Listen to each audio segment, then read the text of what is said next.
mtazamaji na mfuatiliaji wa mafundisho haya ambayo tumekuwa tukiendelea kuyatoa kupitia chaneli hii. Ninakukaribisha siku hii ya leo kwa ajili ya kwenda kuhitimisha semina yetu ambayo tumeianza kwa muda mrefu tangia tarehe 18 ya mwezi wa kwanza. Na leo tunahitimisha kama tulivyokuwa tukitembea kila Jumatatu ilipokuwa inafika. Nipende kukukaribisha kama we ni mgeni, ndo mara yako ya kwanza unafungua na umepata kuona video hii, ninakukaribisha. Tunaendelea kutoa mafundisho kila Mungu anapotupa maelekezo ya kitu cha kufanya au anatupa ujumbe ili uweze kuwafikia watu, basi unaweza ukapata nafasi ya kusubscribe channel ili uweze kupata taarifa kila wakati ambapo tunaachilia mafundisho haya. Bwana Yesu apewe sifa. Kwa wale ambao wamekuwa wakifuatilia wanafahamu kwamba tulikuwa na somo letu ambalo tunaendelea nalo lenye kichwa kinachosema udhihirisho wa nguvu za Mungu. Udhihirisho wa nguvu za Mungu. Tumeanza tangia tarehe 18 tukijifunza kwa habari ya mambo yaliyoko ndani yake. Hasa tulikuwa tumejikita sana kwa kuangalia kwa habari ya siri zilizoko ndani zinazoweza kumsaidia mtu akaweza kukutana na Mungu, au zinazoweza kumsaidia mtu akaweza kukutana au kuona au kuthibitisha juu ya utendaji kazi wa Mungu ambao kila kuitwapo leo Mungu amekuwa akitutendea. Kwa maana ya mbinu, tumekuwa tukiangalia hizo mbinu za mwanadamu kuweza kutumia ili Mungu aweze kujidhihirisha kwenye maisha ya kwake. Bwana Yesu asifiwe.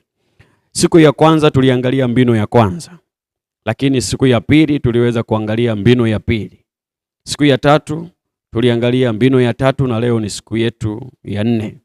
Sitaweza kurudia sana kule mwanzo ili tuweze kwenda na mtiririko vizuri siku ya leo na tuweze kwenda na muda ambao tumejipangia kila wakati tumekuwa tukitumia. Kwa hiyo wale ambao wanatamani kufuatilia kwenye mbinu ya kwanza, mbinu ya pili, ya tatu, hebu angalia huko ndani ya channel yetu, kuna mafundisho yote. Unaangalia siku ya kwanza, ya pili na ya tatu, basi utaweza kujifunza kabisa. Bwana Yesu apewe sifa. Kwa kusema hayo, niseme kwa habari ya mbinu ya 4 ambalo ndilo jambo ambalo tutaangalia kwa upana zaidi siku ya leo, au siri ya 4 ambayo inaitwa uponyaji wa kiroho. Bwana Yesu asifiwe. Uponyaji wa kiroho. Unaweza ukawa unaelewa kwa jinsi ambavyo unaelewa, kufuatana na jinsi ambavyo ukisoma Biblia unaweza ukaona ni namna gani maandiko yanafunua au yanafafanua kwa habari ya uponyaji wa kiroho. Na mimi nitaweka msisitizo kidogo juu ya jambo ambalo linaweza likatusaidia tukaelewa uponyaji wa kiroho ni kitu gani. Lakini pia tutaangalia kwa undani zaidi juu ya ni namna gani inaweza ikasimama kuwa kama mbinu ambayo inaweza kumsaidia mwanadamu kujikuta ndani ya maisha yake udhihirisho wa nguvu za Mungu unaonekana. Nitapenda kukumbusha tu udhihirisho maana yake nini. Udhihirisho kwa uwepesi zaidi, tunazungumza kwa habari ya nguvu za Mungu kuonekana, au tunazungumza kwa habari ya uthibitisho uliopo juu ya mambo ambayo Mungu anatuahidi siku kwa siku, au juu ya yale unayoyasoma kwenye Biblia. Unaposoma ili yaingie kwenye matendo katika utekelezaji, jinsi atakavyoweza kujionyesha kwenye ulimwengu huu tulio nao, pale ndipo udhihirisho unaweza ukawa unajitokeza kwenye maisha ya kwetu. Bwana asifiwe.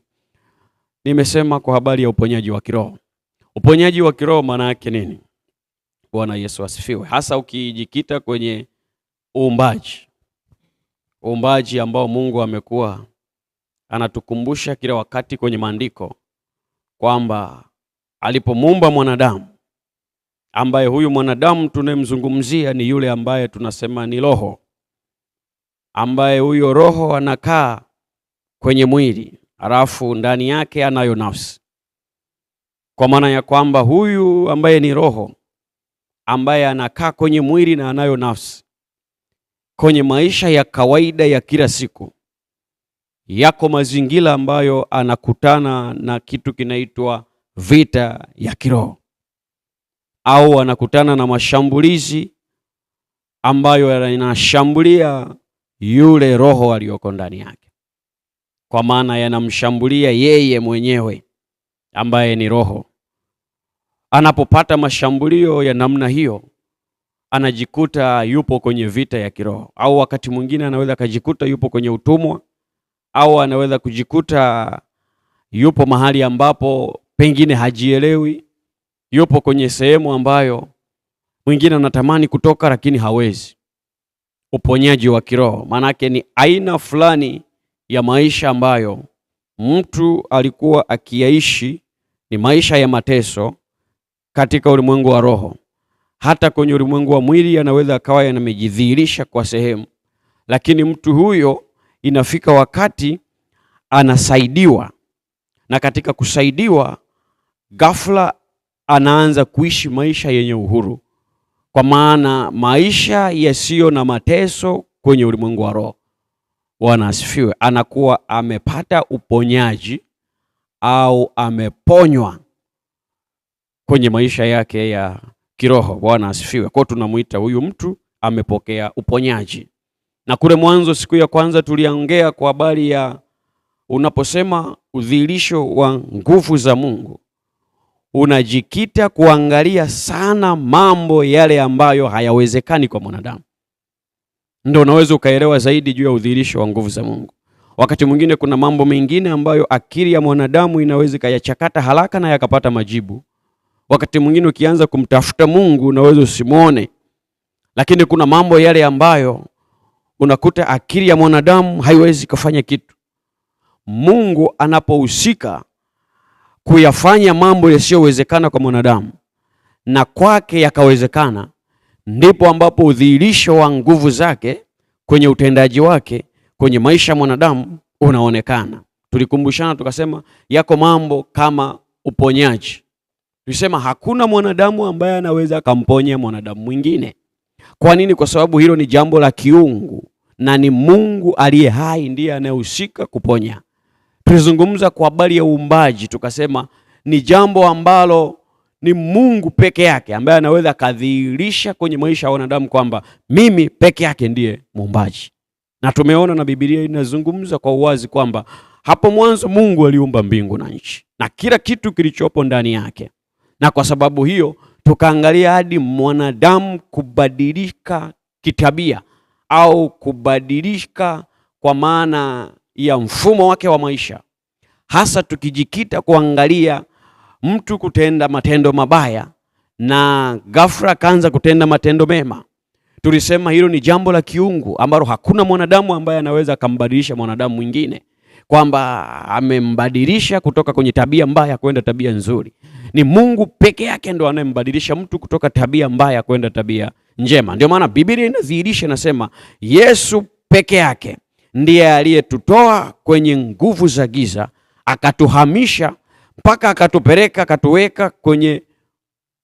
akatupeleka kwenye eneo ambalo ni salama. Bwana Yesu asifiwe.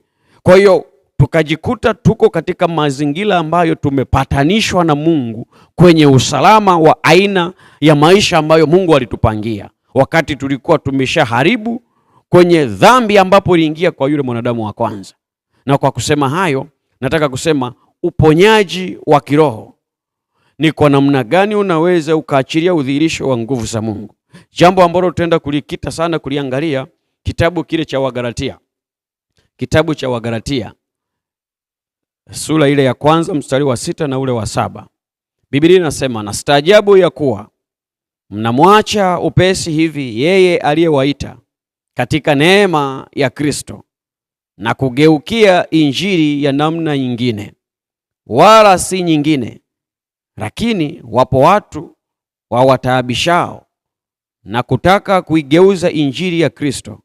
Lakini ijapokuwa sisi au malaika wa mbinguni atawahubiri ninyi injili yoyote, isipokuwa hiyo tuliyowahubiri, na alaaniwe.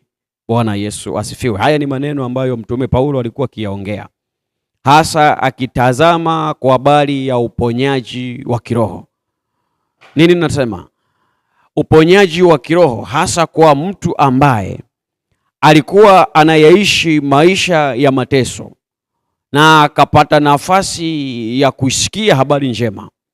Alipopata nafasi ya kusikia habari njema, alafu ghafla akapotea kwenye mstari wa aina ya maisha ambayo alikuwa akiyaishi baada ya kusaidiwa na Mungu. Kama ilivyo hivi leo, tunatangaza kwa habari ya neema ya Mungu kwamba imekwisha kufunuliwa, na kuna watu walibahatika kuingia katika neema hiyo na wakaanza kuyaishi maisha ya neema hiyo, alafu ghafla kukatokea kitu kingine ambacho kikawaondoa kwenye aina ya maisha ya neema ambayo Mungu aliwapangia na amewapa nafasi ya kuyaishi, wakajikuta wanaishi maisha tena ya utumwa. Ghafla Paulo ndo hapa anaongea, anaandika, anasema ya kwamba inakuwaje mnaacha upesi hali ya aina ya maisha ya injili niliyowaambia, na mnageukia injili nyingine ambayo inawapotosha, inawaondoa kwenye neema ambayo Mungu alikusudia. Alafu ghafla anazungumza kwa habari ya uwepo wa watu ambao ni wataabishaji, ambao wapo kwa ajili ya kuwaharibia watu wengine maisha, kuwaharibia watu wengine njia, kuwaharibia watu wengine wasiweze kufikia kusudi Mungu alilowapangia, wasiweze kuyafikia maono yao. Kwa namna gani? Kwa kuwaletea injili nyingine. Bwana Yesu asifiwe. Hapa anaongea, na ukikumbuka utakuja kugundua kwamba Paulo alikuwa akipiga kelele sana kwa sababu ya Wayahudi viongozi kutoka Yerusalemu. Ukisoma kwa makini hiki kitabu cha Wagalatia, walikuwepo viongozi ambao walikuwa ni Wayahudi kutoka Yerusalemu.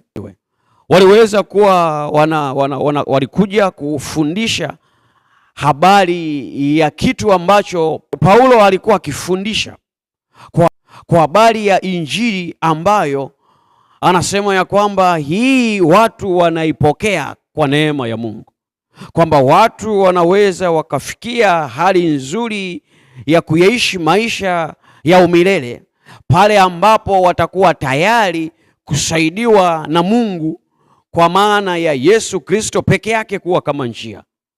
Neema yake ikihusika ndani yao, wanaweza wakaongoka, wanaweza wakasaidika. Lakini hawa wengine wakawa wanafundisha kwa kukazia hasa kwa habari ya sheria. Wanawaambia watu kwa habari ya sheria kwamba hii sheria mkifuata vizuri, hiyo ndiyo itakaowasaidia na ninyi kuyafikia maisha ambayo Mungu amewapangia. Lakini Paulo anasema ya kwamba kitakachowasaidia ni neema. Na ndiyo maana hapa anazungumza kwa habari ya watu kuiacha upesi ile njia ya neema ya Kristo ambayo ameiachilia kwenye maisha yao. Na yeye alikuwa amekwisha kuwafundisha, akiwaelekeza kwa habari ya neema ya Mungu kwamba neema hii peke yake ndio ambayo inaweza kumsaidia mtu katika imani tuliyoipokea, kwamba kwa neema tunaokolewa, lakini kwa imani inatumika kama njia. Lakini hao wanasema sheria ndiyo kipaumbele katika jambo hili cha kukusaidia ili uweze kupita kwenye mfereji, ili uweze kupita kwenye njia ambayo Mungu anatamani upite uweze kuyafikia maisha safi. Kwa hiyo kilijitokeza kitu ambacho kwa urahisi tunaweza tukasema ni vita ya kiimani kwenye mfumo, kwa sababu walikuwa ni viongozi. Mahali popote ambapo kuna ngazi za watu ambao ni viongozi, wanatambulisha mfumo fulani. Kwa kauli yao inatekeleza mfumo ambao wameubeba, wanaotembea nao. Manake wamekuja na mfumo mwingine wa aina ya maisha ambao unasimamiwa na sheria kama mkazo ili watu waweze kusaidika. Wakati huu mwingine anawafundisha kwa habari ya mfumo wa aina ya maisha mpya ambao neema ya Mungu ndio inatawala na inawasaidia watu kuwarudisha kwa Mungu na waweze kutembea na waweze kufikia ile ahadi Mungu aliyoipangia. Kwa hiyo unatokea upinzani, inatokea vita ya kiimani kimfumo. Bwana Yesu asifiwe. Lakini katika kelele hizi nataka tuangalie uponyaji wa kiroho unaweza ukatusaidia vipi? Kwa nini nasema hivyo? Kwa sababu vita ya kiimani inashambulia sana ulimwengu wa roho. Na kama inashambulia ulimwengu wa roho, kwa sababu kule ndiko kwenye mambo yote yanakoanzia. Na Biblia kwenye kitabu kile cha Timotheo wa pili, sura ile ya kwanza mstari wa 7 anasema, Mungu hakutupa roho ya uoga, bali ya nguvu na ya upendo na ya moyo wa kiasi. Mungu alipokuwa anamuumba mwanadamu, anamuumba kwa kumwekea roho ndani yake. Au anapomuumba huyo mtu ambaye ndo roho, maana iko ndani ya mwili. Sasa niseme kwamba Mungu alipokuwa anamuumba huyo ambaye ndo roho huyo, aliweka vitu ndani yake. Aliweka vitu gani? Aliondoa au hakukiweka kabisa kitu kinachoitwa uoga. Aliweka kitu kinachoitwa nguvu, akaweka kitu kinaitwa upendo, akaweka kitu kinaitwa moyo wa kiasi kule ndani ya huyo mtu au hiyo roho. Alivyoweka akaviweka kwenye mwili, alafu ndani yake akaweka na nafsi. Na kwa sababu hiyo ukisoma kile kitabu cha Yohana wa kwanza sura ile ya 4 mstari wa 18 anasema, katika pendo hamna hofu, lakini pendo lililo kamili huitupa nje hofu, kwa maana hofu ina adhabu, na mwenye hofu hakukamilishwa katika upendo. Tunazungumza kwa habari ya uponyaji wa kiroho, lakini natengeneza msingi wa somo kwenye kitu kinachoitwa roho, ili tunaposema uponyaji wa kiroho uweze kuelewa nazungumzia kitu gani. Tunapozungumza kwa habari ya roho, tunamzungumza mtu na kuzungumza wewe unayenitazama, na kuzungumzia wewe kwa maana ya roho. Lakini ndani yake Mungu anasema hakukuwekea kitu kinachoitwa uoga, lakini alikuwekea nguvu, alikuwekea upendo, alikuwekea moyo wa kiasi. Alafu ndani yake kwenye waraka wa Yohana anasema pendo la Mungu linatengeneza mazingira ya mtu kukamilishwa, kwamba huyu mtu Mungu yuko ndani yake. Na kwa sababu hiyo linafukuza hofu. Kwa nini? Kwa sababu Mungu hakumuumbia mtu hofu ndani yake au woga ndani yake.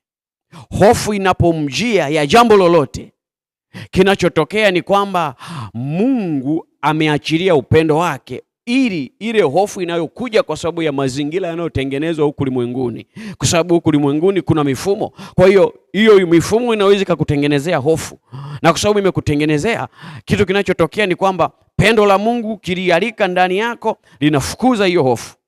Na kwa sababu Mungu hakumuumbia mtu hofu, kinachotokea ni kwamba Mungu anaachilia hofu ya kwake, kwa sababu ndani yako hakuna hofu. Kwa hofu ya mazingira au ya kitu chochote inapokuja ndani yako, Mungu ndani yake anayo hofu ya kwake. Hofu ya kwake inaingia ndani yako, inafukuza ile hofu nyingine. Ndio maana tunasema tamani sana kukaa kwenye uwepo wa Mungu, kwa sababu kwenye uwepo wa Mungu iko hofu ya Mungu. Ndani yako kwenye roho yako kuko kweupe, hakuna hofu. Lakini hofu huja kwa sababu ya mazingira tunayokutana nayo kila siku. Vile vitu vinavyotuzunguka vinatutengenezea hofu. Na Mungu wetu anayo hofu ya kwake. Tunaenda sawa, ambayo inakuja ndani yetu kwa upendo wake. Lakini kile kitabu cha Warumi sura ile ya 8 mstari wa 15 anasema, kwa kuwa hamkupokea tena roho wa utumwa iletayo hofu, bali mtupokea roho ya kufanywa wana, ambayo kwa hiyo twalia Aba, yani Baba. Kwa kuwa hamkupokea tena roho wa utumwa. Manake ni nini? Kama hatuna woga, hatuna hofu, manake ndani yetu hatuna utumwa. Tukumbuke Yohana anasema mwenye hofu ana adhabu. Na hapa anasema hatukupokea roho ya utumwa, manake sisi hatuna adhabu. Lakini kama utakubali kuishi na hofu, unayo adhabu. Sasa uponyaji wa kiroho kwa namna gani? Mtu ambaye ndani yake anaishi kwa hofu, maana yake huyo mtu ana shida ulimwengu wa roho, kwenye ulimwengu wa roho. Ana shida kwenye ulimwengu wa roho. Lakini mtu yule ambaye anaishi maisha ya wasiwasi, ya uoga, maisha ya utumwa, huyo mtu ana shida kwenye ulimwengu wa roho. Manake roho yake ina shida ndani yake. Anahitajika apate nafasi ya uponyaji. Atakapopata nafasi ya uponyaji, ndani yake itakuwa ni rahisi kwa yeye kujikuta anaweza akaona udhihirisho wa nguvu za Mungu. Tunapozungumza kwa habari ya Mungu kuonekana, Mungu kuthibitika, Mungu kujifunua kwenye maisha yako, tunaenda ndani zaidi kuzungumza kwa habari ya aina ya maisha. Mungu alipomuumba mwanadamu alimtengenezea mfumo wa maisha, na ule mfumo wa maisha ulitengeneza sheria ndani yake. Na katika hiyo Yesu peke yake ameshinda, kwa sababu aliposhinda kule, aliposhuka kuzimu, akanyang'anya ufunguo, ghafla akatutangazia uhuru ya kwamba yeye akiwa ndani yetu, basi sisi tunakuwa washindi. Mauti kwetu haitatutisha. Kwa nini? Kwa sababu yeye ndiye ufufuo. Kwa hiyo tutakuwa tayari kuishi maisha ya ushindi. Ndio maana hata hapa nazungumza kwa habari ya utumwa wa kiroho ambao ndani yake unazuia wanadamu Mungu asijulikane, Mungu asithibitike.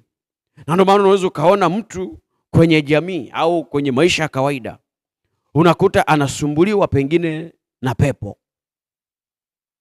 au ametupiwa pepo, au yuko kwenye mazingira anasumbuliwa na wachawi, au yupo kwenye eneo anasumbuliwa na kila silaha ambayo adui anaituma, mahali kiasi cha kwamba mpaka anapata shida ya kuishi.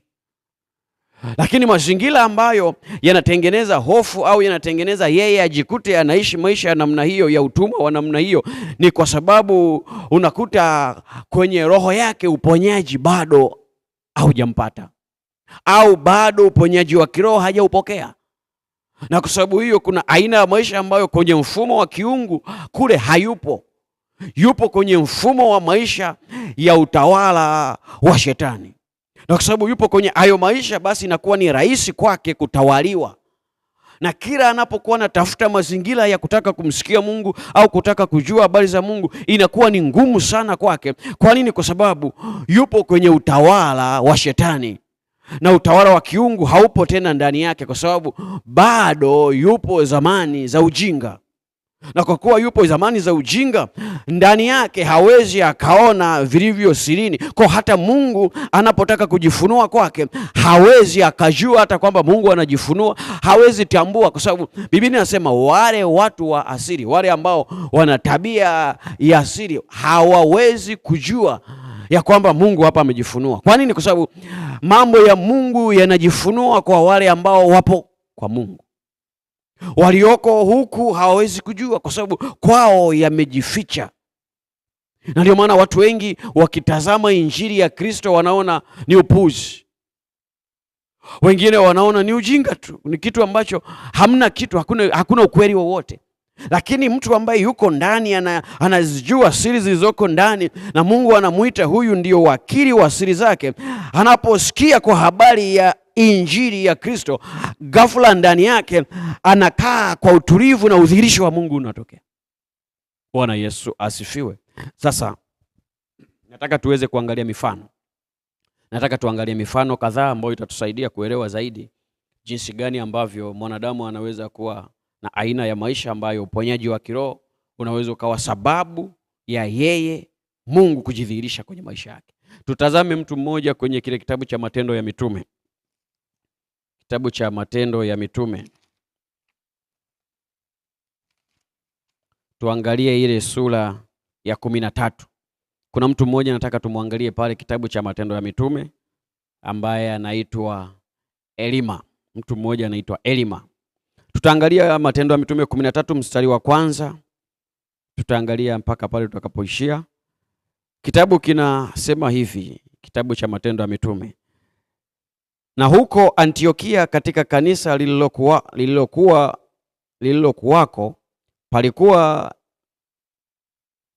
na manabii na walimu, nao ni Barnaba na Simeoni aitwaye Nigeria, na Lukio Mkirene, na Manaini aliyekuwa ndugu wa kunyonya wa mfalme Herode, na Sauli. Basi hawa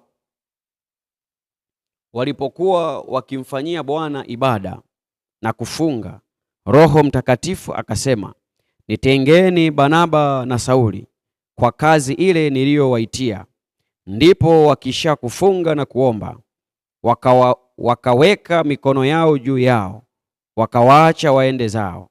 Basi watu hawa wakisha kupelekwa na Roho Mtakatifu, wakateremkia Seleukia, na kutoka huko wakasafiri baharini hata Kipro. Na walipokuwa katika Salimi, walihubiri neno la Mungu katika masinagogi ya Wayahudi. Nao walikuwa naye Yohana kuwa mtumishi wao. Walipokwisha kupita katikati ya kisiwa chote mpaka Pafo, wakaona mtu mmoja mchawi, nabii wa uongo, Myahudi, jina lake Bar-Yesu. Mtu huyu alikuwa pamoja na liwali Sergio Paulo, mtu mwenye akili. Yeye liwali akawaita Barnaba na Sauli waje kwake, akataka kulisikia neno la Mungu. Lakini Elima yule mchawi, maana ndiyo tafsiri ya jina lake, akashindana nao, akitaka kumtia yule liwali moyo wa kuiacha ile imani.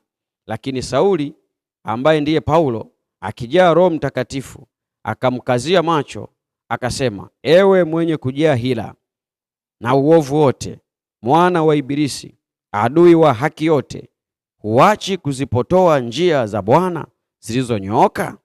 Bwana Yesu asifiwe. Nataka tuzungumze kidogo kwa habari ya huyu mtu ambaye anaitwa Bar-Yesu, ambaye Biblia inasema maana ya jina lake ni Elima, mchawi.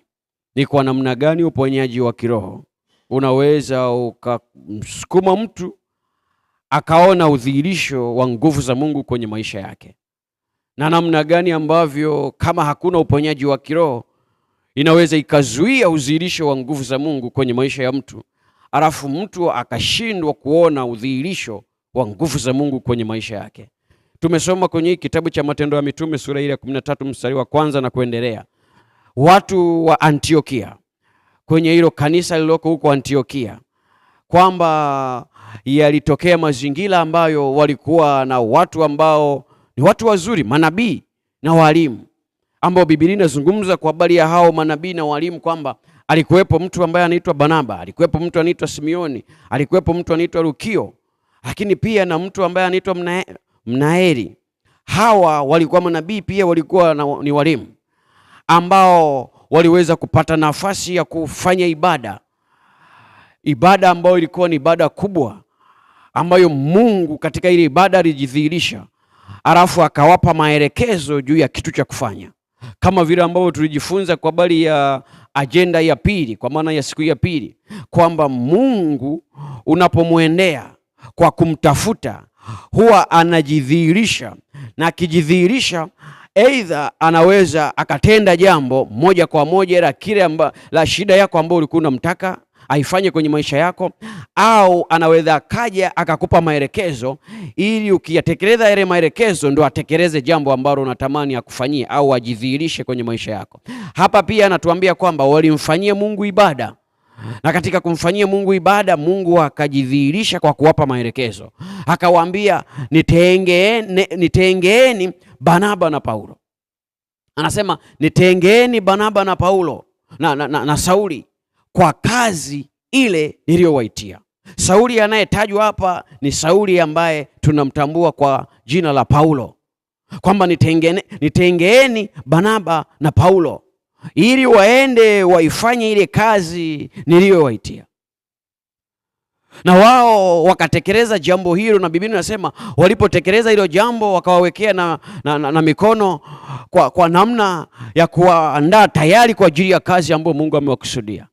Lakini Biblia inasema waliteremka, walifika mpaka kwenye eneo ambalo linaitwa Seleukia. Hata walipoenda tena sehemu zingine, Biblia inazungumza kwamba walifika mpaka sehemu ambapo panaitwa Pafo. Wakamkuta mtu ambaye sasa tunamuita mchawi, halafu pia ni nabii wa uongo ambaye alitambulika kwa jina la Bar-Yesu, ambaye huyu ndani yake sasa, kwa jambo letu ni kwamba hakuwa na uponyaji wa kiroho. Na kwa sababu hakuwa na uponyaji wa kiroho, alikuwa akisumbuliwa na roho iliyokuwa ikimwendesha ndani yake, ikimpandikiza uchawi. Imempandikiza uchawi, Kwa ndani yake amekuwa akifanya kazi ya uchawi kila siku, lakini alikuwa pia akitumika kwenye kitengo cha unabii wa uongo. Alikuwa akitoa unabii wa uongo. Kwa nini anatoa nabii wa uongo? Kwa sababu hana uponyaji wa kiroho, na kwa sababu hiyo udhihirisho wa nguvu za Mungu kwenye maisha yake huyu Baba Yesu haukuwepo. Kwa alikuwa akiishi maisha ambayo hakuna udhihirisho wa nguvu za Mungu. Anaitenda kazi ile ambayo anaitenda, anajua anaitenda, nasonga mbele. Lakini kuna mtu mwingine Biblia inatukumbusha hapo, inasema alikuwepo ambaye alikuwa ni liwali. Sasa unapojifunza kwa habari ya liwali, liwali ni neno ambalo limetoka kwenye Kiarabu, ambalo ndani yake linatupa maana ya mwakilishi. Tuseme labda mwakilishi wa serikali au mtawala pengine kutoka serikali fulani, au ni kiongozi wa kiserikali. Ndio huyu tunamuita liwali. Sasa huyu liwali yeye alikuwa ni mtu ambaye hajaokoka. Nikisema hajaokoka pengine naweza nikatumia lugha ambayo ikawa ngumu kwa wengine, lakini nataka kusema ni mtu ambaye pia hajapokea uponyaji wa kiroho. Kwa wako watu wawili ambao hakuna uponyaji wa kiroho ndani yao, kwa wanayaishi maisha wanaoyaishi kwa kuyatekeleza yale ambayo yanakuja mbele yao, lakini hakuna udhihirisho wa nguvu za Mungu kwenye maisha yao ambao wanauona. Hata kama Mungu akijidhihirisha hawaelewi kwamba hapa Mungu amejidhihirisha. Kwa walikuwa wakiishi maisha, lakini Biblia inasema wakati huyu liwali akiwa na huyu bwana ambaye anaitwa Baba Yesu ambaye ni mchawi, na huyu liwali alikuwa anaitwa Sugio Po, wakiwa pamoja, kwa sababu walikuwa ni watu ambao wana ushirika. Mchawi ana ushirika na huyu kiongozi wa kiserikali. Kwa lugha nyingine unaweza kusema huyu Sugio Po ambaye ni liwali alikuwa akimtumia huyu mchawi kwenye mambo yake, kama ilivyo hata hivi siku za siku unakuta kiongozi wa serikali anamtumia hata mganga wa kienyeji kuyaendesha maisha yake, aidha kwenye utawala wake ili aongoze vizuri, au ili aweze kufanikiwa kwenye njia yake, anamtafuta mchawi ili aweze kumfanikisha njia yake. Na huyu Sugio Po pia naye alikuwa akiishi hayo maisha, amemtafuta mchawi, ndio rafiki yake wa karibu, anayatekeleza mambo kwenye serikali yake. Bwana asifiwe. Lakini hawa watu hawaoni hata udhihirisho wa nguvu za Mungu kwenye maisha yao, lakini maisha yao yanasonga.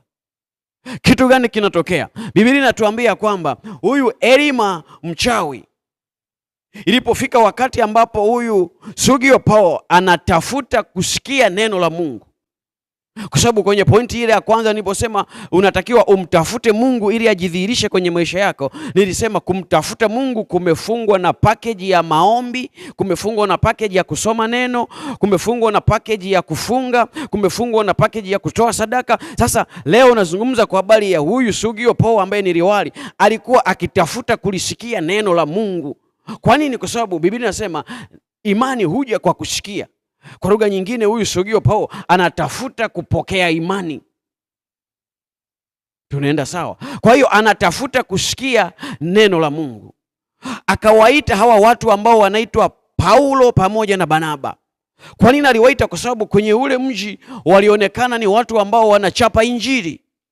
Wametoka kule Antiokia, wamewekewa mikono ili waanze safari na waifanye kazi ya Mungu. Wamefika mpaka kule Pafo, wamemkuta huyo mchawi pamoja na huyu kiongozi. Alafu huyu kiongozi kwa cheo alicho nacho anasema hebu waiteni wakina fulani ili waje hapa wachape injili. Biblia inasema hao watu walipofika kwa mtu ambaye anaitwa Sugio Po ambaye ni liwali, yule rafiki yake ambaye ni mchawi, kumbuka yule ni mchawi au ni mganga au ni nabii wa uongo, alikuwa na uwezo pia wa kiutambuzi ndani yake kujua kwamba watu waliokuja ni watu wa tofauti ambao pengine wana nguvu kuliko mimi. Kwa hiyo inabidi nisimpe nafasi au nisiwape nafasi ya kumkaribia huyu Sugio Po ambaye ni rafiki yangu, ili niendelee kumtawala au niendelee kumfanikisha katika njia hii ambayo ameichagua. Biblia inasema huyu Elima yule mchawi, sura ile ule mstari wa 8, anasema akashindana nao. Nani? Alishindana na Paulo na Barnaba. Ili nini kitokee? Ili yule asiweze kulisikia lile neno la Mungu na akalielewa. Anasema alishindana nao kwa namna gani? Alishindana nao kwa kumtia yule liwali moyo wa kuiacha ile imani. Manake Paulo pamoja na Barnaba wanapochapa Injili, na kwa kuwa Injili ile inapokelewa na imani inajengeka kwa kusikia, wanapoichapa ile Injili, imani inapotaka kujengeka kwenye maisha ya huyu mtu ambaye anaitwa Sugio Po, ambaye ni liwali, huyu Elima mchawi anakamata fikra zake, anazifinya kiasi cha kwamba zisiweze kufanyaje, zisiweze kupokea ule ujumbe unaoletwa, afu ukapelekwa kwenye matendo ili aweze kupokea uponyaji kiroho. Kwa kinachotokea ni kwamba anazuia, afu zuio linalotokea pale linakamata uwezo wake wa kifikra. Ikisha kamata kule kwenye ulimwengu wa roho, hakupokei hata chembe la jambo lolote. Kwa sababu haya mambo yanapokuwa yanakuja ya kimungu, yanakuja mtu anayapokea kwenye akili zake, ili huko yachanganuliwe, alafu megwe yapelekwe kwenye ulimwengu wa roho. Alafu kule yakifika, usalama wote uanze kutendewa kazi vizuri. Kwa nini? Kwa sababu uharibifu ulikuwa umekwisha kutokea. Kwa hiyo huyu bwana akawa anapata shida kupokea imani. Lakini Biblia inasema kwenye ule mstari wa 10, anasema lakini Sauli ambaye ndiye Paulo akijaa Roho Mtakatifu akamkazia macho akasema, ewe mwenye kujaa hila na uovu wote, mwana wa Ibilisi, adui wa haki yote, huachi kuzipotoa njia za Bwana zilizonyooka. Kitu gani anasema? Anazungumza na yule mchawi, anamwambia, wewe mchawi ambaye unafanya kazi ya shetani, sisi tunafanya kazi ya Mungu, wewe unafanya kazi ya shetani. Na huyu mtu ametualika sisi watumishi wa Mungu ili tumpe habari njema ya Mungu aliyotutuma kwake, lakini wewe unajaribu kutaka kutuzuia. Sasa kwa nini umekaa kila siku unazipotosha njia za Bwana?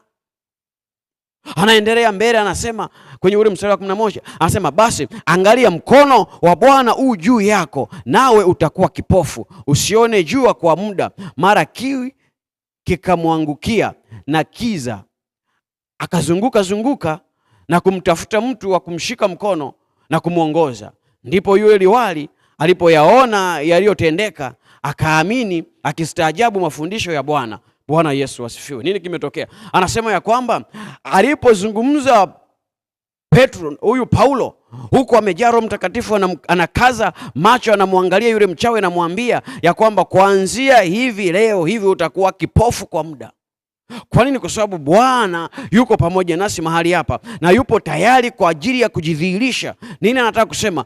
Anataka kusema ya kwamba kile ambacho huyu liwali ametuitia ndicho ambacho Mungu alituitia na sisi kule Antiokia. Tuliwekewa na mikono ya kwamba tuje hapa ili tudhihirishe nguvu za Mungu na utendaji wake. Na sasa tumekuja, na kwa sababu hiyo Mungu lazima ajidhihirishe. Ili ajidhihirishe lazima wewe upigwe upofu kwanza. Na ndio maana kwenye maisha tulionayo, ili Mungu aweze kupata nafasi kwenye maisha yako, sharti lazima shetani anayefanya kazi ndani yako lazima azimwe. Kama haujamzimisha shetani ndani yako, bado anaendelea kuoperate, Mungu kujidhihirisha inakuwa ni shida. Na ndio maana watu wengi ambao wanachanganya aina za maisha, Mungu anasema anawatapika. Kwa nini? Kwa sababu lazima wakubali kukataa kazi za shetani, alafu ili Mungu ajidhihirishe vizuri. Lakini ukitaka kuchanganya, shetani unataka afanye kazi ndani yako na Mungu afanye kazi ndani yako, udhihirisho wa nguvu za Mungu utausikia kwa watu wengine. Na ndio maana hapa Sugio Po ilimbidi tu ayashuhudie haya, lakini kushuhudia kwake kuliwabidi wale wakina Paulo wazimishe kazi ya shetani. Na ndio maana yule mchawi alipigwa upofu ili kile alichokuwa anakiona asikione tena, asifanye kazi. Na Biblia inasema baada ya hayo kutokea, yule liwali akaamini, akastaajabu mafundisho ya Bwana. Nini maana yake? Udhihirisho wa nguvu za Mungu ulitokea. Kwa nini? Kwa sababu aliamini. Aliamini maana yake nini? Maana yake uponyaji wa kiroho ulimfikia. Kwa nini? Kwa sababu alikuwa ni mtu ambaye hajabadilishwa. Alikuwa ni mtu ambaye ni wa kawaida, anategemea wachawi, anaishi chini ya utawala wa shetani, na kwa sababu hiyo basi maisha yake yalikuwa hivyo. Lakini baada ya Injili kumfikia na Mungu kufanya miujiza yake pale, akaelewa ya kwamba kweli kumbe Mungu yupo na huu ndio udhihirisho wa nguvu za Mungu. Basi kama ni kuokoka, basi aliokoka. Kwa nini? Aliamini. Basi hapo udhihirisho wa Mungu akauona. Nini nataka kusema? Jambo la kwanza, kama unaandika, ni mambo ya msingi sana, kama unaweza kuyaandika, andika. Jambo la kwanza ni kwamba watu ambao hawajapokea uponyaji wa kiroho, watu ambao hawajapokea uponyaji wa kiroho kwenye maisha yao, mara nyingi hutumiwa na shetani kuzuia udhihirisho wa nguvu za Mungu. Kutokana na mfano ambao tumejifunza wa huyu mchawi, ni kwamba watu ambao hawajapokea uponyaji wa kiroho mara nyingi hutumiwa na shetani kuzuia udhihirisho wa nguvu za Mungu. Na ndio maana nazungumza kwa upana hapa, nasema uponyaji wa kiroho ni jambo la muhimu sana ili Mungu ajidhihirishe kwenye maisha yako. Kwa nini? Kwa sababu mkakati wa shetani ni kuzuia watu wasione udhihirisho wa nguvu za Mungu. Anazuia kwa namna gani? Anawazuia watu kwa kukamata fikra zao. Unasema anakamata vipi fikra zao? Unaweza ukauliza swali la namna hiyo kwamba anakamateje? Kitabu kile cha Wakorinto wa pili sura ile ya 4 mstari wa 3 na wa 4.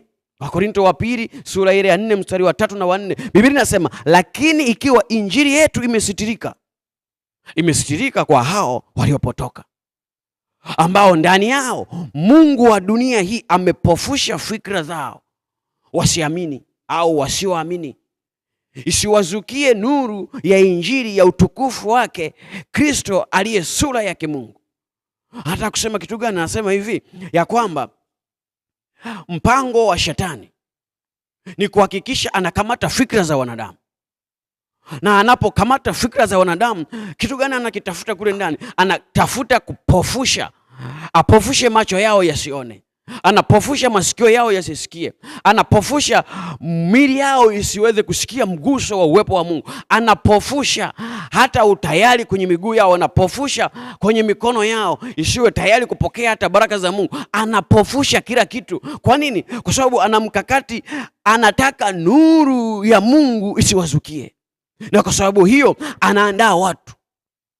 Na ndio maana tunasema kama unaishi duniani, ishi kwa umakini. Kwa nini? Kwa sababu shetani anaandaa watu, lakini Mungu naye anaandaa watu.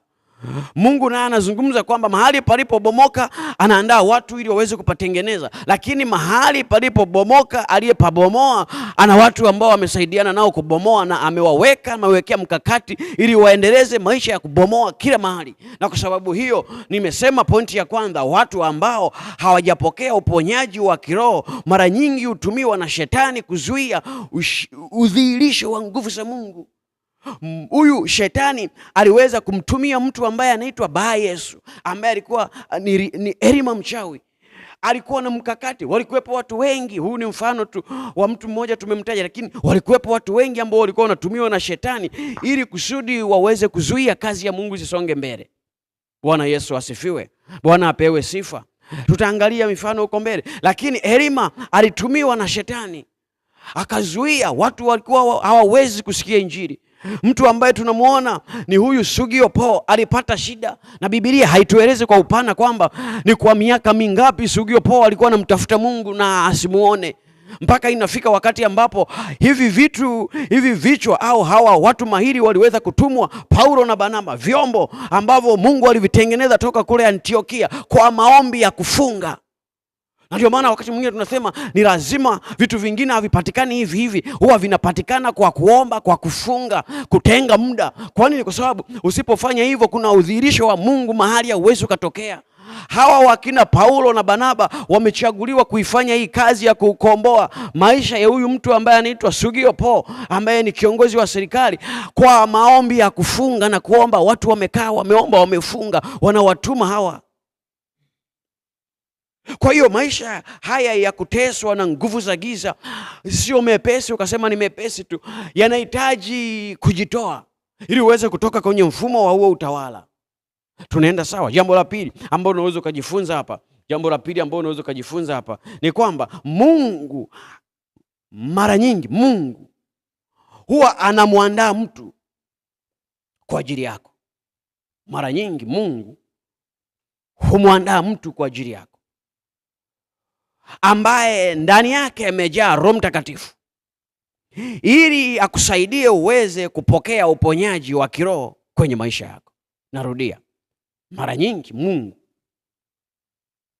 huwa ana huo utaratibu wa kuandaa mtu ambaye amejaa Roho Mtakatifu ndani yake, ili akusaidie uweze kupokea uponyaji wa kiroho kwenye maisha yako. Maana yake ni nini? Mungu alivyotuumba ulimwenguni, ametutengenezea aina ya maisha ambayo tukijikuta tuko kwenye utawala wa shetani, ni vigumu sana tukajiondoa sisi wenyewe. Yaani Mungu alivyotuwekea mfumo wa maisha aliyotuumbia, ndani yake ametutengenezea nafasi ambayo inamhitaji yeye mwenyewe, ili tunapoipita kwenye shida, aje kwenye shida zetu atusaidie. Unapokuwa kwenye shida, usipambane peke yako kutaka kujitoa kwenye shida uliyo nayo, au ukaanza kutafuta kila namna, kila njia za kutaka kutoka bila kumshirikisha Mungu wako. Manake ni lazima ujue hili jambo ninalokuelekeza, kwamba Mungu anao utaratibu wa kumwandaa mtu ambaye anaweza akakusaidia wewe uweze kutoka kwenye jambo linalokusumbua. Anamwandaa mtu ambaye anaweza akakusaidia upokee uponyaji wa kiroho.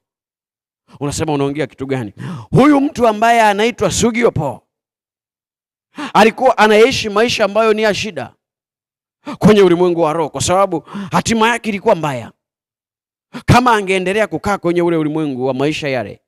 Lakini Mungu alimwandalia mtu ambaye anaitwa Paulo akiwa na Barnaba. Lakini hao watu waliweza kufanya kazi ya kuhakikisha kwa wito ambao Mungu amewaitia, wanamsaidia huyu mtu anapokea uponyaji wa kiroho. Lakini ukisoma vizuri Biblia, huyu Paulo tunayesema aliandaliwa kwa ajili ya kumsaidia huyu mtu anaitwa Sugio Paul. Naye Paulo kuna mazingira ya aina ya maisha aliyaishi ya upotevu. Alikuwa naye ni mwana mpotevu, akiishi maisha ya kuwaua watumishi wa Mungu, watu wanaotangaza kwa habari njema. Kipindi hicho anajulikana sana kama Sauli kwa jina hilo. Alikuwa akiwatesa, kila akiona mikakati ya injili inasonga mbele, yeye anaharibu. Biblia inasema ya kwamba huyu Paulo aliandaliwa mtu na Mungu. Alimwandalia mtu ambaye anaitwa Anania, wakati ameandaa mpango pamoja na viongozi kwenye serikali yake kwamba nenda kule Dameski. Halafu alipofika amekaribia kule Dameski, akakutana na Yesu. Kitu gani kilitokea? Huko ndiko akapewa maelekezo ya kwamba wewe, kwa kuniuzi kwako yamefika majira ambavyo inatakiwa ubadilike, lakini huwezi kujibadilisha mwenyewe. Kuna mtu nimemwandaa ambaye anaitwa Anania, nenda, atakupa cha kufanya, atakupa maelekezo. Na ndio maana nasema kwenye maisha tulio nayo, Mungu anaandaa mtu ambaye amejaa Roho Mtakatifu atakayeweza kukusaidia ili upokee uponyaji wa kiroho. Na ukishapokea uponyaji wa kiroho, itakusaidia wewe kuyaishi maisha ya kuona udhihirisho wa nguvu za Mungu kila wakati. Mbali na hapo, udhihirisho wa nguvu za Mungu hautauona. Kwa nini? Kwa sababu hauna maisha ya uponyaji wa kiroho. Lakini pia watu ambao wameandaliwa kwa ajili ya kukusaidia upokee uponyaji wa kiroho, haujawapokea hata walivyokuja. Kwa namna hiyo, manake ni lazima sasa kwenye maisha ujifunze kuandaa moyo wako. Lazima ujifunze kuandaa moyo wako kuwa tayari kwa ajili ya kumpokea mtu ambaye Mungu amemwandaa kwa ajili ya uponyaji wako wa kiroho. Lakini watu wengi wanaishi maisha ya kawaida, hayana maandalizi. Kwa hata mtu ambaye Mungu alimkusudia, hata akija inakuwa ni shida hata kumpokea. Sugio Paul tunaweza tukasema kulikuwa na aina ya maisha ya maandalizi, kwa sababu alikuwa akitafuta kusikia neno. Bwana Yesu asifiwe. Ngoja niseme jambo lingine kwa ajili ya muda, nisome jambo la tatu. Jambo la tatu nasema, wakati mwingine Mungu hutumia neno na ishara ili kufungua mioyo ya watu iliyofungwa na adui. Bwana Yesu asifiwe. Mara nyingi au wakati mwingine Mungu hutumia neno na ishara ili kufungua mioyo ya watu iliyofungwa na adui. Kwenye maisha haya tulio nayo, Mungu anaweza akatumia neno lake kumfungua mtu, au kuhakikisha mtu anaweza akapokea uponyaji wa kiroho. Kwa neno tu anapokea uponyaji wa kiroho. Lakini wakati mwingine Mungu anaachilia neno lake lililoambatana na ishara. Kama unakumbuka kule mwanzo nilisema kitabu ambacho tunatembea nacho ni kile kitabu cha Kutoka 8 na 9. ambapo pale tuliona ya kwamba Musa alipokuwa anaitwa na Mungu, manake udhihirisho wa nguvu za Mungu ulitokea kwa neno na kwa ishara. Mungu aliachilia neno lake, lakini alimpa na ishara kwamba hizi ishara ziambatane na wewe, ili utakapofika kwa wale watu wasipoelewa neno, basi wataelewa ishara nilizokupa. Lakini hata hapa tunamuona huyu Sugiopo pia vivyo hivyo alipewa neno, kwa sababu alitaka kusikia neno, alipewa neno, lakini pia ishara zikaambatana na ile neno. Ilikuja ishara ya Mungu kutenda muujiza kwa yule mchawi kupigwa upofu, alafu ghafla matendo makuu yalipoonekana, yule Sugiopo kiongozi wa serikali akaelewa, akasema kwa hakika huyu ni Mungu, alafu akaamini, maana yake akaokoka. Bwana Yesu asifiwe. Kwa hiyo udhihirisho wa Mungu ukatokea. Na kwa kusema hivyo nimesema watu wa aina mbalimbali shetani anawatumia ili kuzuia wewe usione udhihirisho wa Mungu. Nasema namaanisha nini? Jambo la nne, jifunze kutenda mema. Usiuige ubaya, bali uige wema. Jifunze kutenda mema, usiuige ubaya, bali uige wema. Kuna mtu mmoja ambaye nataka tuangalie hapa ili tuweze kuelewa jambo moja la muhimu sana la kutusaidia. Bwana Yesu asifiwe. Kuna mtu mmoja ambaye anaitwa Diotrephe kwenye kile kitabu cha waraka wa Yohana, waraka wa 3 wa Yohana sura ya 1 mstari wa 9 mpaka wa 11. Diotrephe alikuwa ni mtu ambaye Yohana mwandishi wa hiki kitabu anazungumza kwa habari za huyu mtu anaitwa Diotrephe. Na huyu mtu nitamfananisha na mtu mwingine ambaye yupo kwenye kitabu cha Nehemia sura ile ya 2. Tutamwangalia pia ambaye anaitwa Sanbalati pamoja na Tobias. Hawa watu watatu ukiwaangalia mambo yao yanafanana. Kuna weza nikawaweka katika jambo hili moja kwamba jifunze kutenda mema, usiuige ubaya, bali uige wema. Hapo ndipo udhihirisho wa nguvu za Mungu utaonekana kwenye maisha yako. Kwa nini? Kwa sababu Diotrephe Yohana anatutambulisha, anasema kwenye ile 3:1-9-11 Yohana wa 3 anasema naliliandikia kanisa, anasema naliliandikia kanisa neno, lakini Diotrephe apendaye kuwa wa kwanza kati yao hatukubali.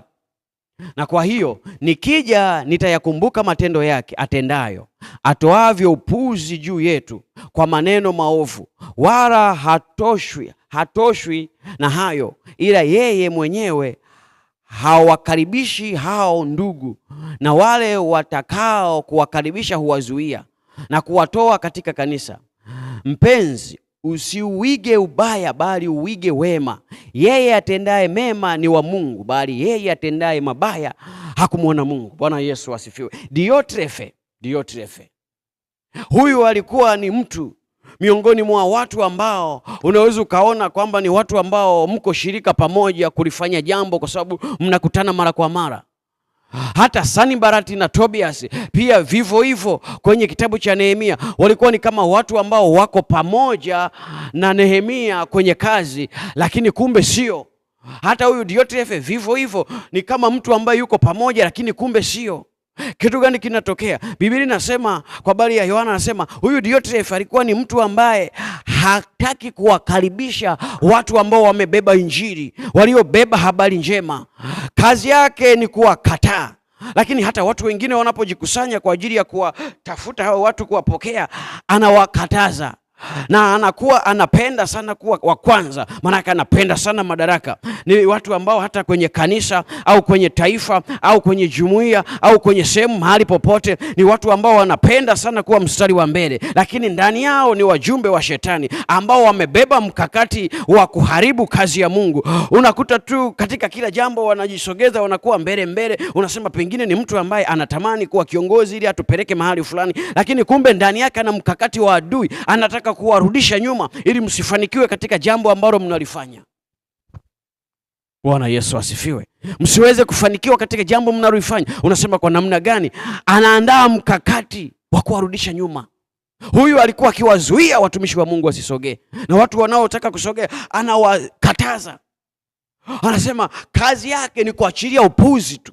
Hebu tumwangalie mtu anaitwa Sanibarati na Tobias kwenye ile Nehemia sura ile ya 2 mstari wa 10. Biblia inasema hata Sanibarati na Tobia mtumishi wake Mwamoni waliposikia habari hizi. Habari gani? Za ujenzi ambao Nehemia alikuja nazo alipomwambia mfalme kule, ziliwahuzunisha sana, kwa kuwa anasema kwa kuwa amekuja mtu kuwatakia heri wana wa Israeli. Sikiliza sasa mambo yanavyokuwa. Wako watu ambao Mungu amewaandaa kwa ajili ya maisha yako. Kumbuka kule nimekuambia Mungu anawaandaa watu kwa ajili ya kusaidia utoke kwenye shida yako.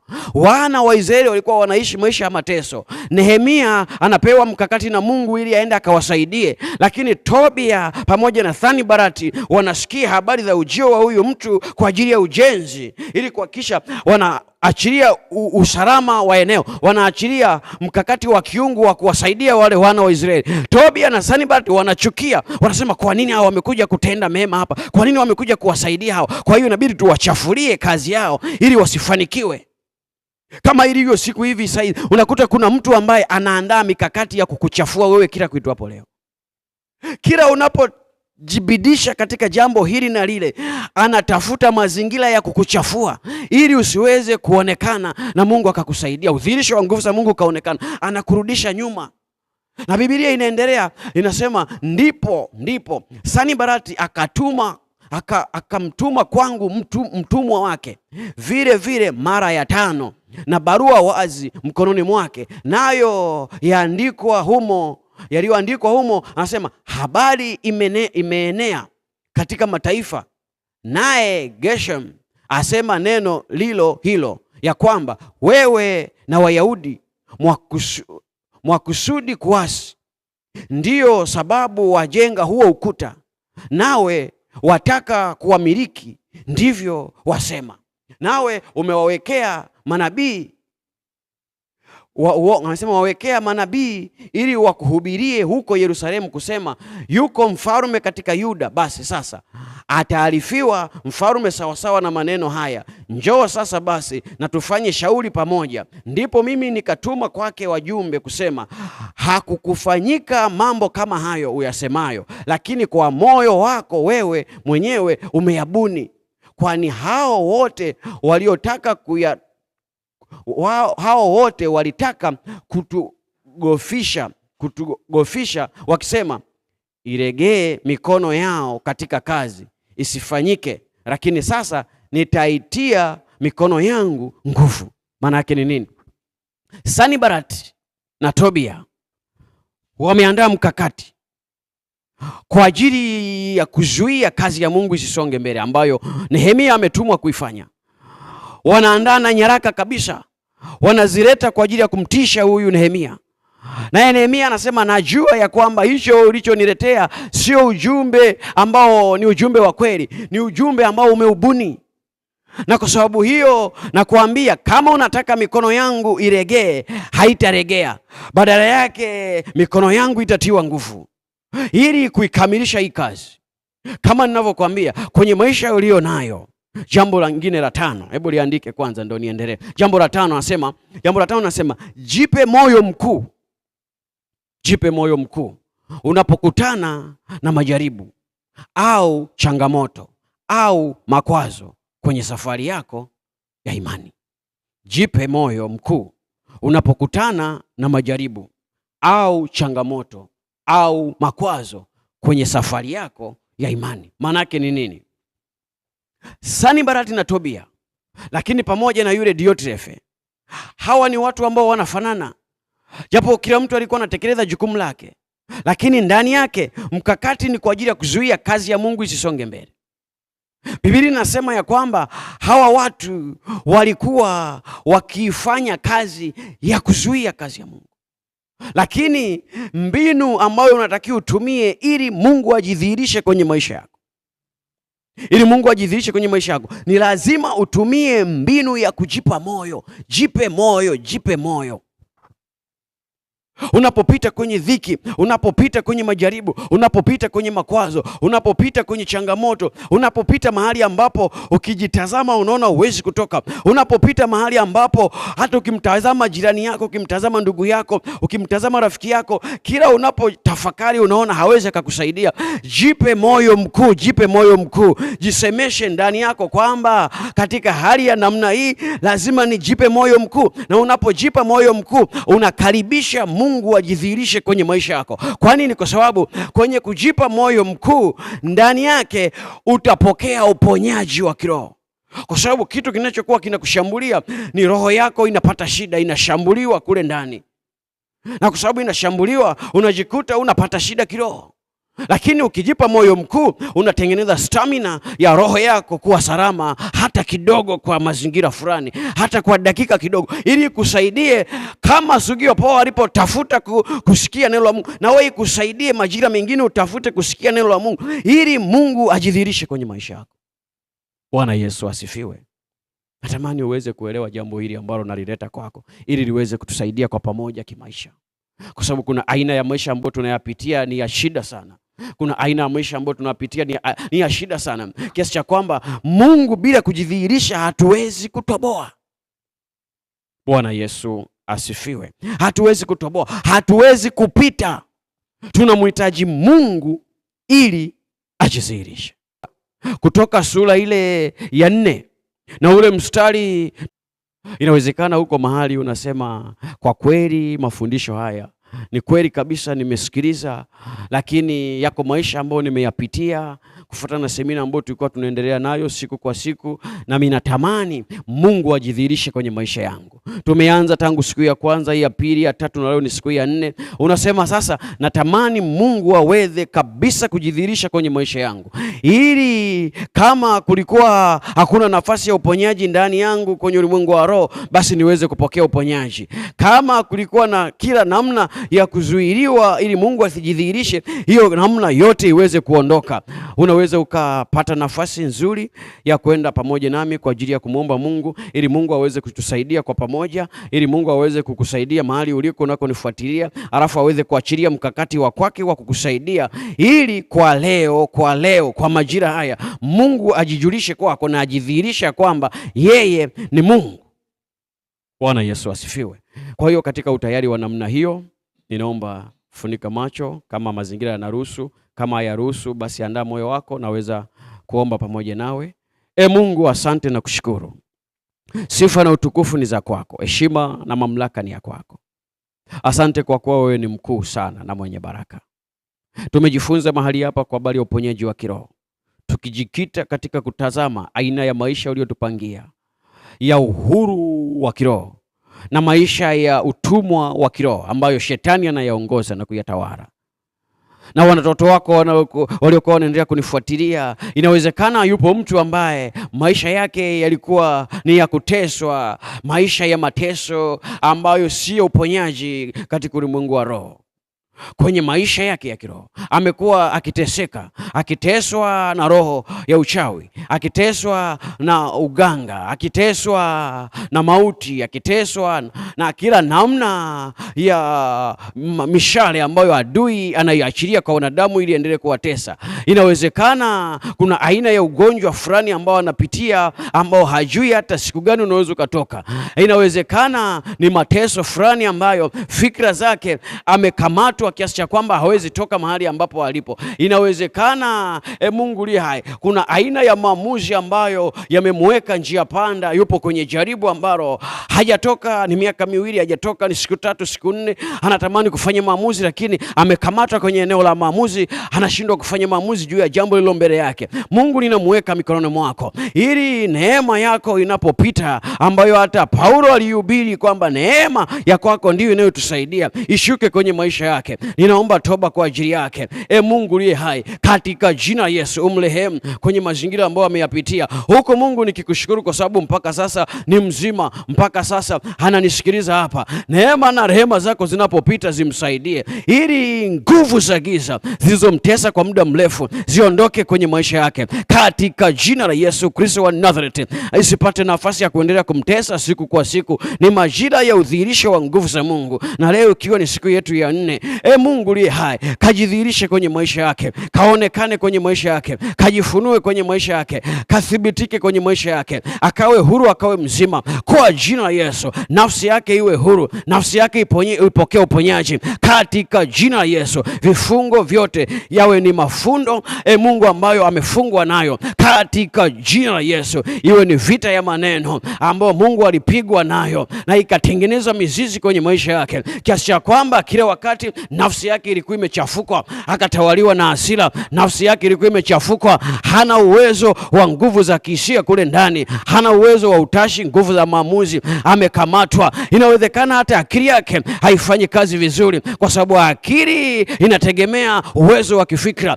Mungu liye hai, katika jina la Yesu, nguvu za giza ziweze kuachia fikra zake, akawe huru, akawe mzima. Yule mungu wa dunia hii, shetani, anayepofusha akili zao, anayepofusha hisia zao, anayepofusha Mungu utashi wao, apate kuondoka katika jina la Yesu. Apokee nafasi ya uzima katika ulimwengu wa roho, apokee nafasi ya ushindi kwenye nafsi yake, apokee ushindi mpaka kwenye mwili wake. Mungu liye hai, ushika kwenye maisha yake. Kama alikuwa kwenye mateso, apokee uokovu sasa. Ule uokovu kaingie ndani yake. Mungu, katika jina la Yesu, akaokolewe mahali alipo nyumbani, mahali alipo ofisini, mahali aliko barabarani, mahali popote anaponifuatilia, akapokea uponyaji katika jina la Yesu Kristo wa Nazareti. Na hata kama Mungu alikuwa anaumwa, mguso wako uingie ndani yake, kwa sababu Mungu uko pamoja naye kumsaidia, maana ametenga muda kukusikiliza. Mungu mguse. Kama anaumwa ni kwenye tumbo, apokee uponyaji kwenye tumbo lake. Kama anaumwa ni kwenye kichwa, Mungu mpe uponyaji kwenye kichwa. Kama anaumwa ni miguu, Mungu mponye. Kama anaumwa ni kwenye mikono, ni kwenye pingili, kwenye viungo, kwenye mwili wake, Mungu apokee uponyaji katika jina la Yesu Kristo wa Nazareti. Katika namna yoyote, kuanzia kwenye uwayo wa mguu mpaka kwenye utosi mpaka kwenye nywele zake, Mungu apokee uponyaji, awe huru, awe mzima katika jina la Yesu. Kila hila za shetani na mpango mbaya ambao umekuwa ukimtesa siku kwa siku, Mungu ninaamuru, toka kwa jina la Yesu. Toka, achia maisha yake. Toka, achia maisha yake. Uhuru kwenye maisha utokee, ili udhihirisho wako Mungu ujitokeze. Uponyaji wa kiroho uingie kwenye maisha yake. Uponyaji wa kiroho uingie katika jina la Yesu. Katika jina la Yesu. Wewe Mungu ndiye mshindi. Wewe uonekane kwenye maisha yake, usimwache akapotea kwa jina la Yesu.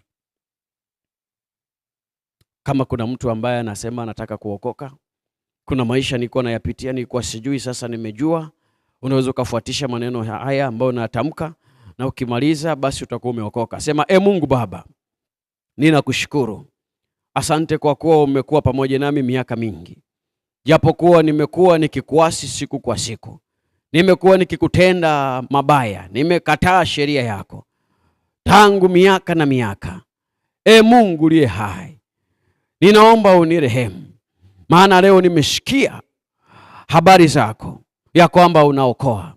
Nami niko tayari siku hii ya leo kuokolewa na wewe kwa njia ya Yesu Kristo. Ninahitaji msaada wako. Ninaomba unirehemu. Ninaomba unitakase. Nyosha mkono wako ili Mungu unihurumie. Asante kwa uokovu. Asante kwa nafasi. Asante kwa kusikia. Asante kwa kunijibu. Nami ninakuja kwako. Ninamkataa shetani na kazi zake zote. Najisogeza kwako kwa ajili ya kupokea maelekezo. Mungu liye hai, nitumie kama chombo jinsi kupendezavyo, maana leo nimekubali kuokoka katika jina la Yesu. Katika jina la Yesu. Kwa kusema hivyo umeokoka. Ninaomba niombe kwa ajili yako. Mungu, asante kwa ajili ya huyu mtu ambaye amesema ndio kwako siku ya leo. Nimeomba pamoja naye siku ya leo. Mungu, ninamweka mikononi mwako. Endelea kumsaidia. Ninaomba toba kwa ajili yake juu ya maisha machafu aliyokuwa anaishi, lakini sasa amekubali kubadilika. Mungu amekiri mbele zako. Msaidie katika hatua ambazo Mungu atakuwa tayari kuzipiga. Mahali popote Mungu msaidie. Usimwache, Mungu msaidie. Katika jina la Yesu, muongoze katika hekima yako. Mungu uliye hai usimwache. Ninalia kwa ajili yake, na ndio maana ya semina hii ambayo Mungu amenielekeza niachilie kwa ajili ya kila mtu, lakini kwa ajili ya huyu ambaye unamtafuta. Mungu usimwache. Katika jina la Yesu Kristo wa Nazareth aliye hai. Amen. Mungu akubariki sana. Ninashukuru kwa ajili ya kuendelea kufuatilia semina hizi ambazo zimekuwa zikiendelea kupitia channel hii. Leo ni siku yetu ya mwisho ya semina. Ninakukaribisha kwa ajili ya mafundisho ambayo tutaendelea kuiachilia. Ikiwa ni ibada ambayo tutakuwa tunaandaa, zipo ibada ambazo tunaandaa, inakuwa ni ibada ya siku moja. Tukiandaa ibada, karibu kwa ajili ya kufuatilia ibada. Lakini nitakapotangaza pia semina wakati mwingine na niweze kutoa ratiba kabisa moja kwa moja, tutakuwa na semina mwezi wa 6. Tutakuwa na semina mwezi wa 6. Kwa hiyo kaa tayari kwa ajili ya kujiandaa kwa ajili ya hiyo semina ya mwezi wa 6. Kama naweza ukapata nafasi ya kuomba, ombea, kwa sababu umepata kujua mwezi wa 6 kuna semina. Muombe Mungu aweze kunisaidia ili tuweze kuweka maboresho mengi, lakini tuweze kwenda kwenye ngazi nyingine ambao ni viwango vya juu angalau, ili watu wanapofikiwa na ujumbe huu wafikiwe na ujumbe ambao una ubora. Bwana Yesu asifiwe. Kama utapata nafasi ya kuguswa hata kwa ajili ya kusapoti huduma ili tuboreshe, kwa sababu kuna zoezi la ununuzi wa vifaa kwa ajili ya kuhakikisha tunakuwa live vizuri, unaweza ukakaribia na ukasapoti huduma kwa sadaka yako yoyote. Mungu ni mwema, atakubariki nasi tutaipokea. Na kwa kusema hayo, tutaendelea na ibada kuachia mwezi wa 3 tutakuwa na ibada ya kwanza, lakini tutaangalia pia, nitatoa ratiba kadri tunavyozidi kuendelea, lakini mwezi wa 3 tutakuwa na ibada na mwezi wa 6 tutakuwa na semina. Mungu akubariki sana na ninakukaribisha sana. Asante sana.